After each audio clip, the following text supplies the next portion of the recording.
The wagons came at dawn, 7 of them in a line, and the men driving them did not knock or call out.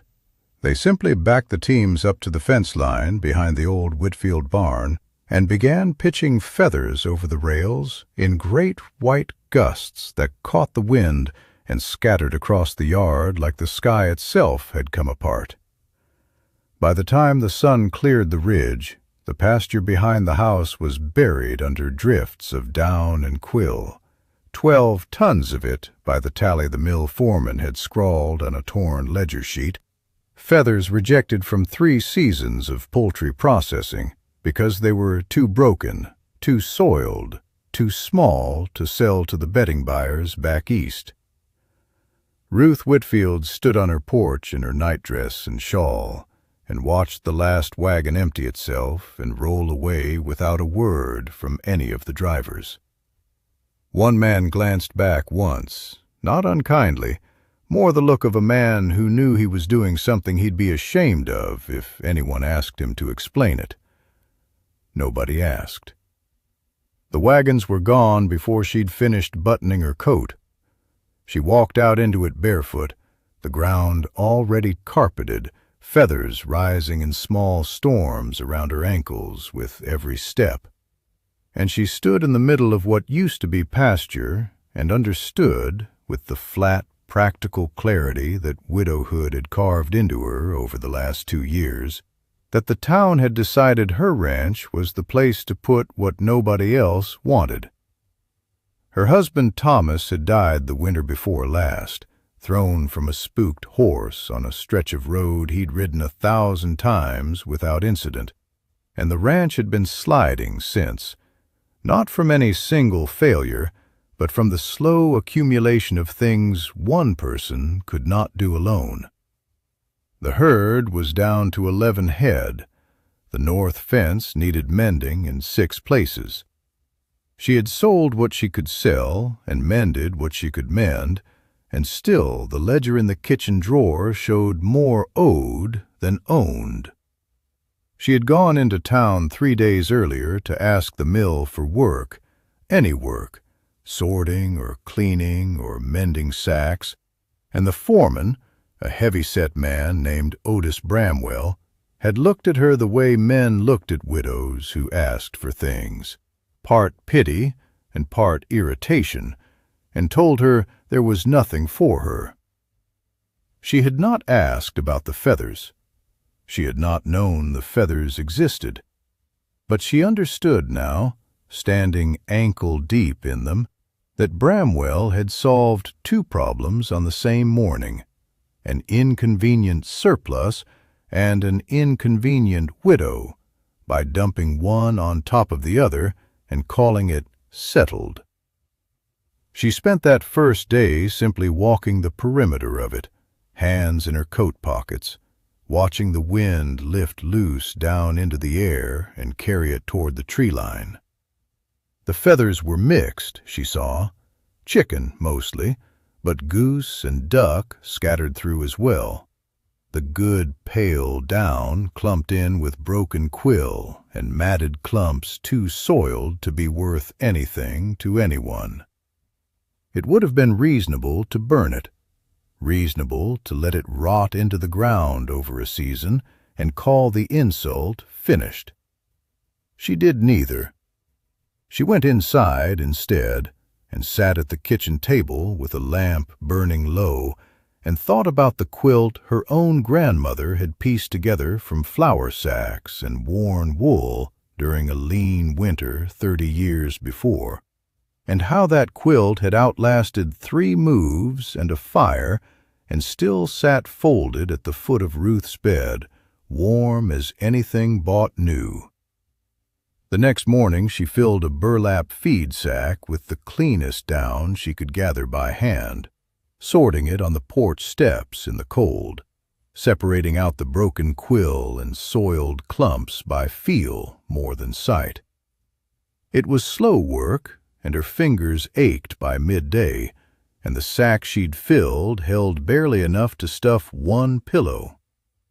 She looked out at 12 tons still waiting in the field, and understood that hand sorting, at this pace, would take her the rest of her natural life. She considered, briefly, simply hauling wagon loads of the feathers off the property and dumping them somewhere else entirely, letting the problem become someone else's insult to answer. She got as far as loading a single wagon before she stopped, standing in the yard with the reins in her hands, and admitted to herself that moving the mess elsewhere solved nothing and cost her a full day she could not spare. She unloaded the wagon again before nightfall and did not consider the idea a second time. She built the first sorting frame from scrap lumber pulled off a collapsed section of the old smokehouse. A simple wooden box with a mesh bottom woven from wire she straightened out of a broken fence roll, shaking loose down through the mesh while the heavier debris caught above it. It worked poorly at first. The mesh gauge was wrong, too fine in places and too coarse in others, and half a morning's sorting ended up scattered across the yard when a gust caught the frame while she was mid-shake. She adjusted the wire twice more over the following days, tightening the weave in sections until the down passed through clean and the broken quill stayed caught above. And by the end of the first week, she had 4 full sacks of usable down and a system that no longer fought her at every step. The next problem was volume. Sorting by hand, even with the improved frame, moved feathers through at a rate that made the 12 tons in the field feel less like an opportunity and more like a slow, permanent burial. She thought about it for 2 days while she worked, turning the problem over the way Thomas used to turn over a stubborn piece of machinery, looking for the point where a small change might multiply into a larger one. She found her answer in the old grain thresher rusting behind the barn, unused since before Thomas's accident, its belts and paddles idle for 2 winters. She spent 4 days rebuilding the drive mechanism, replacing a snapped belt with leather cut from a worn harness, greasing the axle with tallow rendered down in her own kitchen, and rigging the mesh sorting screen to the thresher's shaking mechanism so the machine did the work her arms had been doing by hand. The first test ended badly. The thresher's motion was too violent for down this fine, and half of what went in came out as a fine white cloud drifting across the yard rather than the tidy, sorted piles she'd hoped for. She adjusted the paddle speed, slowing the crank by hand rather than letting the mechanism run at full force, and by the second attempt, the down passed through the mesh in a controlled, steady rain that settled into the collection troughs she'd built beneath. It was still slow, by any measure that mattered to a woman staring down 12 tons, but it was faster than her hands alone, and faster meant possible where it had not been possible before. She pieced the first quilt from that early sorted down, working through 3 consecutive nights by lamplight after the day's sorting was finished, cutting backing from flour sacks and worn shirting she'd been saving out of habit rather than plan, quilting the down between the layers in a simple channel pattern that let the fill stay even without shifting into cold, thin patches. It was not fine work. The stitching wobbled in places where her hands had gone stiff from the day's labor, and the backing pattern mismatched at one seam where 2 different sacks had been sewn together. But when she wrapped herself in it that first cold night, the warmth of it surprised her, dense and even, holding heat the way nothing she'd slept under since Thomas died had managed to hold it. She made 3 more that first month, refining the pattern each time, learning which combination of down and broken feather fill held its loft best, which stitch spacing kept the fill from migrating into lumps after a week of use. By the time she had 4 finished quilts stacked at the foot of her bed, she understood she had solved a problem, but she had not yet solved the larger one waiting in the field, still mostly untouched. Still 12 tons, minus what 4 quilts and some pillow ticking it managed to consume. She brought one of the quilts into town on a Saturday, wrapped in brown paper, and set it on the counter of the general store without much ceremony, asking the owner, a cautious, narrow man named Percival Doyle, whether he might be willing to sell it on consignment. He unwrapped it slowly, ran a hand across the surface, lifted a corner to check the stitching, and said nothing for a long moment. "Feathers from the mill dump," he said finally. It wasn't quite a question. "Same feathers," Ruth said. "Sorted and cleaned proper." Doyle folded the quilt back along its original lines with more care than she expected from a man who'd shown no particular warmth toward her before that morning. "I'll take 3 on consignment," he said. "See how they move." A woman waiting near the counter, the wife of a cattle buyer passing through, had watched the exchange without a word until Doyle finished folding the quilt, and then she stepped forward and asked, plainly, whether Ruth might take an order directly, 1 quilt for a bed frame wider than the standard size Doyle carried on his shelves. Ruth had never filled a custom order before that morning, and said so honestly, and the woman had simply shrugged and said she was not asking for a promise, only a measurement, and if Ruth could manage it, she'd pay in advance for the wool thread it would take. Ruth measured the woman's outstretched arms against her own that same afternoon, guessing at bed width from the span of a stranger's reach, and delivered the finished quilt 3 weeks later within an inch of what turned out to be the correct size. More luck than skill at the time, though it taught her to carry a proper measuring tape into town from then on, rather than trust her eye alone. They moved within the week. All 3 sold before the following Saturday, and Doyle sent word by way of a passing neighbor that he'd take as many as she could bring him, and could she perhaps manage something in a smaller size as well, for the cradle trade, since 2 customers had asked after something suited to a narrower bed. The demand outpaced what her hands alone could produce, and Ruth understood, standing again at the edge of the feather field that still held the overwhelming bulk of what had been dumped on her that first gray morning, that she needed more than a rebuilt thresher and 3 sleepless nights a week if this was going to become something more than a curiosity that fed itself for 1 winter and then stopped.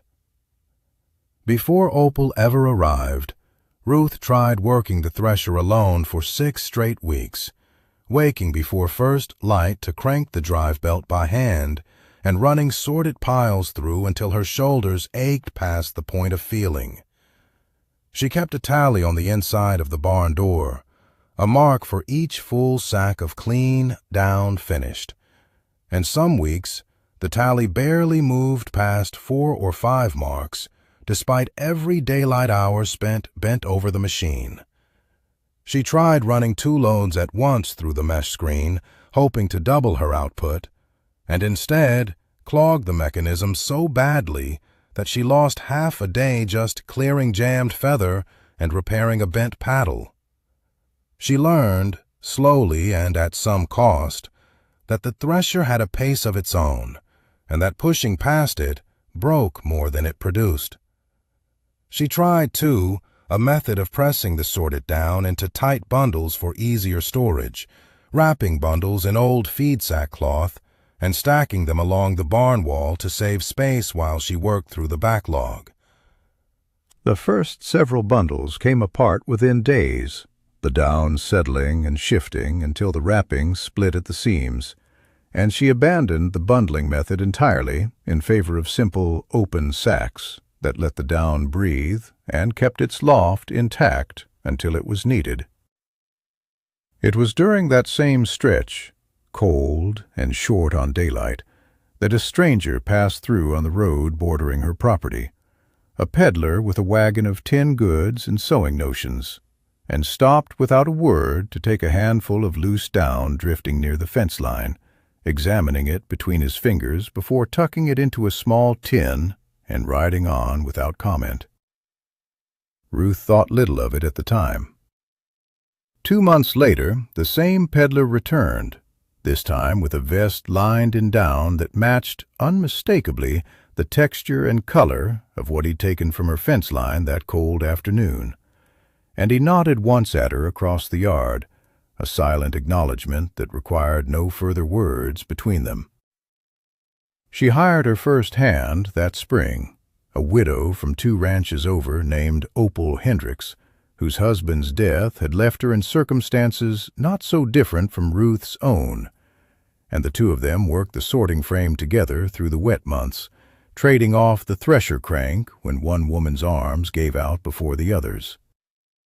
Opal brought her own small skill to the arrangement, a steadier hand at quilting than Ruth's own, learned from a mother who'd pieced quilts for half the county before her eyesight failed, and within a month the 2 of them together were producing at a pace that made the field's remaining bulk feel, for the first time, like something that might actually be finished rather than merely endured. The first winter after Opal joined her tested the arrangement in ways neither woman had planned for. A hard freeze settled in early, cracking 2 of the water barrels behind the barn and forcing them to melt snow over the stove each morning just to have enough water to keep their hands workable through the cold. The workshop, still just a cleared section of the barn at that point, held the cold poorly, and there were mornings when the down itself grew too stiff and damp to sort properly until the stove had run an hour or more. Ruth solved it, in the end, not with anything clever, simply by rising earlier, lighting the stove before dawn so the space had time to warm before the day's work began, a small adjustment that cost her sleep but saved hours of wasted, half-frozen effort later in the day. More hands followed as word spread through the county that the widow on the old Whitfield place was paying honest wages for honest work, sorting feathers and stitching quilts in a converted section of the barn Ruth had cleared and fitted with long tables and good lamps. 3 women became 6 by midsummer, most of them widows or wives whose husbands' seasonal work left gaps in the family income that this filled without complaint. Ruth paid by the piece at first, then by the day once she understood that steady, reliable pay drew steadier, more reliable work than piecework ever had. The rain came hard that first summer, 3 weeks of it without much break, and Ruth watched with a tight, worried stomach as the uncollected portion of the feather field turned to a sodden, matted mess under the constant downpour. Weeks of sorting work threatened by moisture that would rot the down if it sat wet too long. She and Opal spent 2 exhausting days hauling tarpaulins over as much of the remaining field as the material would cover, weighing down the edges with stone and scrap lumber, salvaging what they could before the wet worked all the way through. They lost perhaps a fifth of what remained to rot that summer, a loss that stung, but it taught her a lesson she carried into every season after. Cover what you cannot process quickly, and never let raw material sit exposed to weather longer than necessary. By the following autumn, Ruth had built a covered drying shed off the side of the barn. Simple in construction, but effective. Slatted walls that let air move through while keeping the worst of the weather off the sorted piles waiting to be quilted. It was not an elegant solution. It was a practical one. Built from lumber she and Opal's grown nephew hauled in from a downed stand of timber on the property's north edge. And it solved the problem the rain had exposed without requiring money she did not yet have to spend. There was a stretch that second spring when demand outpaced the down itself, the sorted supply running thin while the unsorted portion of the field, still substantial, sat waiting on weather that would not cooperate long enough to let them work it properly. Ruth experimented then with a faster preliminary sort, a rougher first pass through a wider mesh screen that pulled out the largest debris quickly, followed by a second, finer pass on only the down destined for the better goods. While down meant for simpler bedding went through only the single coarse sort. The two-tiered approach roughly doubled her weekly output without doubling her labor, though the coarser goods sold for less. And it took careful bookkeeping at the kitchen table most nights to work out whether the trade-off actually paid for itself. It did, narrowly, once she accounted for how much faster the coarse goods moved off Doyle's shelves compared to the finer, costlier pieces. The business grew in the way most real things grew, unevenly, with setbacks folded in among the successes. A batch of quilts sold to a hotel 2 towns over came back damaged. The stitching failed along a seam that had been rushed during a week when 3 of her hands were down sick at once, and Ruth ate the cost of replacing them rather than let the hotel's complaints spread through the trade circuit that mattered more to her reputation than any single sale. She tightened her inspection process after that, insisting every finished piece pass under her own hands before it left the barn. A step that slowed production slightly, but stopped the kind of mistake that could unravel a season's worth of trust in a single bad batch. A rival attempt sprang up that same second summer. A merchant from the next county over who had heard of the quilts selling well at Doyle's store and decided to try buying up scrap feather from a smaller mill nearby to copy the arrangement on a faster timeline, hiring 3 men to sort by hand without any of the tools Ruth had spent a year refining. The goods that resulted were uneven, lumpy in places where the fill had not been sorted finely enough, and word came back through Doyle within 2 months that the merchant had abandoned the effort entirely rather than sink more money into equipment he did not understand how to build. Ruth took no particular satisfaction in hearing it. She understood, better than most, how much of what she'd built rested on failures nobody else had watched her work through. The ruined bundles, the jammed thresher, the batch lost to summer rain, none of it visible now in the finished goods stacked neat on Doyle's shelves. All of it essential to how those goods had come to exist at all. Otis Bramwell came out to the ranch himself that second autumn, a full 18 months after his wagons had dumped their unwanted cargo across her pasture without so much as a knock on her door. He had not sent word ahead, and Ruth nearly turned him away at the fence line out of nothing more than old irritation resurfacing at the sight of him, before deciding the conversation was worth having regardless of how it started. He arrived on horseback, alone, and stood at the edge of what remained of the feather field, considerably smaller now than the mountain it had once been, and looked at the barn behind it, at the covered drying shed, at the 6 women moving between the sorting tables with the practiced efficiency of people who had done this work long enough to stop thinking about each individual motion. "Didn't expect this," he said when Ruth came out to meet him, wiping down her hands with a rag that had gone permanently gray from months of feather work. "Nobody asked what I expected either," Ruth said, "when your wagons came through my fence line without so much as a warning." He had the grace to look uncomfortable at that, turning his hat over once in his hands. "Mills had complaints from 3 of the buyers we're supplying now," he said, "wanting to know if we've got a feather source for finer down. Somebody mentioned your name." "I don't process for the mill," Ruth said. "I process what the mill considers waste.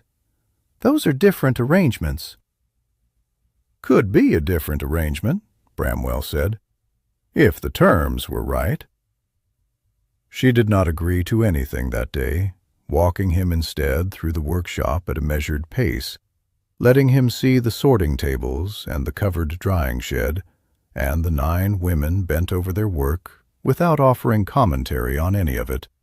content to let the sight speak for itself. He left an hour later, having said little more than he'd arrived with, but the conversation planted a seed that grew, over the following winter, into a standing arrangement where the mill's remaining scrap feathers, the portions too poor even for the original dump, came to her at a fair price rather than being burned outright, and in return she supplied a portion of her finished goods back to buyers the mill had been unable to satisfy on their own. It was not charity from Bramwell, and she never mistook it for such. It was a man recognizing, eventually, that the thing he'd tried to bury on her land had grown into something worth doing honest business with instead.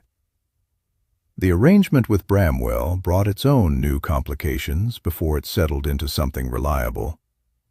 The first delivery of mill scrap arrived heavier on broken quill than Ruth's own gathered feathers had ever run, poorly suited to her existing mesh gauge, and she spent a frustrating week reworking the sorting screen yet again, widening certain sections and tightening others until the new material passed through as cleanly as the old had.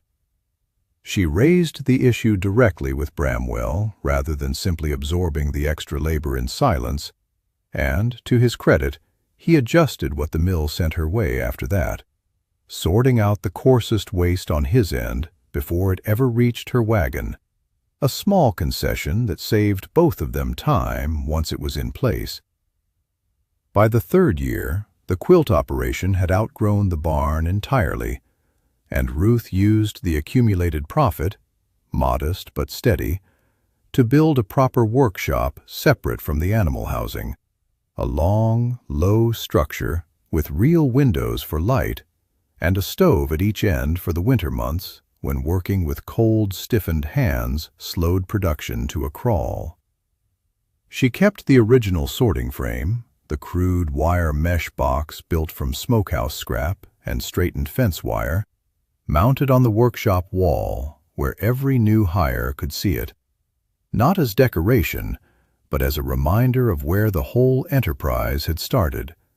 A woman alone with a burlap sack, sorting feathers by hand on cold porch steps because the alternative was letting an insult sit unanswered in her pasture. New hands sometimes asked why she bothered keeping so rough and unpolished a thing on display when the workshop now ran finer screens and steadier machinery. She told each of them the same answer. The rough frame was the reason the finer ones existed at all, and a tool that taught you something was worth more wall space than 100 that simply worked. The reworked thresher still ran in the corner of the new workshop, its belt replaced twice more over the years, but its basic mechanism unchanged, still shaking down through mesh at the steady, controlled pace Ruth had first tuned into it during those 4 difficult days when she'd nearly given up on the idea of a machine doing what her hands could not manage fast enough alone. Ruth trained each new hire personally that third year, rather than leaving the task to Opal alone, standing beside them at the sorting frame until their hands learned the particular give of the mesh, the correct pressure to shake the screen without scattering good down into the yard. She had little patience for shortcuts and less for waste, and more than one new hand left after a single difficult week, unwilling to match the exacting pace she expected. Those who stayed found the wages steady and the work honest, and by the close of that third year the workshop counted 9 women on its rolls, 3 of them widows, like Ruth herself, the rest wives and daughters, filling gaps the seasonal ranch work around the county left open through the colder months. A buyer from the state capital visited that autumn as well, drawn by a sample Doyle had shipped east on a whim, and placed an order larger than anything the workshop had filled before, 40 finished quilts to be delivered by the new year. Ruth nearly refused it, wary of promising more than 9 pairs of hands could deliver in the time allowed, but Opal talked her through the arithmetic at the kitchen table one evening, breaking the order into weekly quotas small enough that the workshop could meet them without the kind of rushed, careless stitching that had cost Ruth the hotel contract the year before. They delivered the full order 3 days ahead of the deadline, and the buyer's letter of thanks, brief and businesslike, still sat folded in the same kitchen drawer that had once held nothing but overdue notices. She never remarried, though there had been a quiet, respectful interest from a rancher 2 counties over, a widower himself, who had visited twice and been turned away gently both times, not from any lack of warmth, but from a clear understanding, on Ruth's part, that the life she had built out of that dumped feather field belonged entirely to her, built with her own hands out of an insult nobody had expected her to survive, let alone profit from, and she was not inclined to hand any part of it over, even to a decent man, until she had decided for herself that she wanted to. The last of the original 12 tons was processed in the spring of the 4th year. The field behind the barn returned finally to open pasture, grass slowly reclaiming ground that had spent years buried under white drifts of down and broken quill.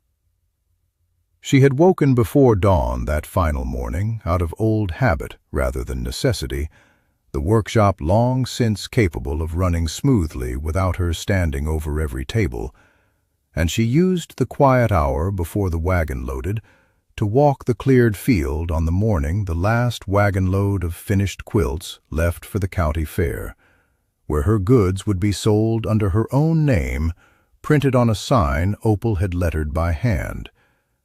And she stood for a long moment where the mountain of rejected feathers had first landed all those years before, remembering the cold morning she'd stood barefoot in her nightdress and understood that the town had handed her its garbage and expected nothing to come of it.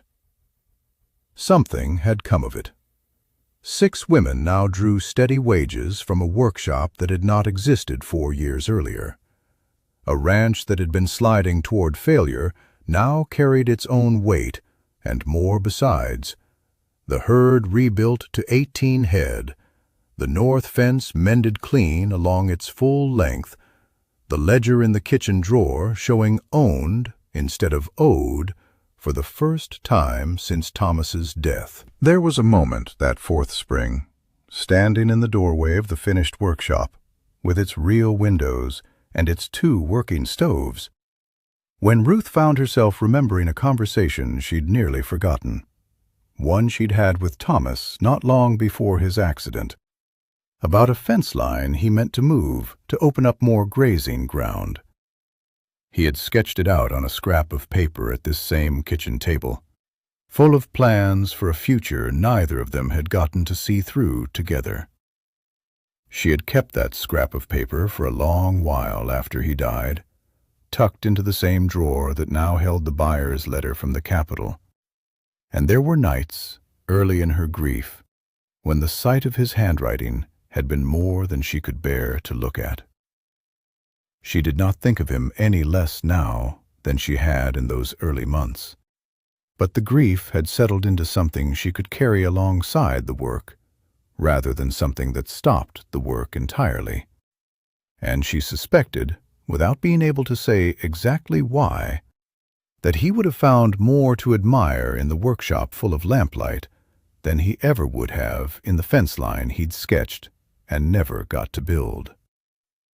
She did not think of it as vindication, not exactly, though there were mornings when the word crossed her mind unbidden, watching Bramwell's mill wagons arrive, now not to dump unwanted cargo, but to deliver raw material under an agreement he had come to her seeking, hat in hand, on a horse he'd ridden out alone, because he'd understood, eventually, that the woman he'd once dismissed as a problem to be buried had built something out of that burial worth doing honest business with. Opal found her there in the doorway that evening, and stood beside her a moment without speaking. the two of them watching the cleared pasture settle into dusk. 4 years, Opal said finally, since the wagons came. 4 years, Ruth agreed. Bramwell still owes you an apology he'll never think to give, Opal said, a rare note of dry humor in her voice. He gave me something better than an apology, Ruth said. He stayed out of my way long enough to let me prove him wrong. Would you have done it differently? Opal asked. If you'd known that first morning how long the road actually was? Ruth thought about that honestly before answering. No, she said. I'd have been afraid to start if I'd known. Better I only saw the next step each time, and not the whole distance. She thought of it, mostly, as work. Steady, difficult, unglamorous work that had started with a burlap sack and a cold porch step, and grown. One refined sorting frame, and one rebuilt thresher, and one careful stitch at a time, into something that would outlast the insult that had planted it, the way her grandmother's old flour sack quilt had outlasted fires and moves and 30 hard years, still warm at the foot of her bed on the coldest nights.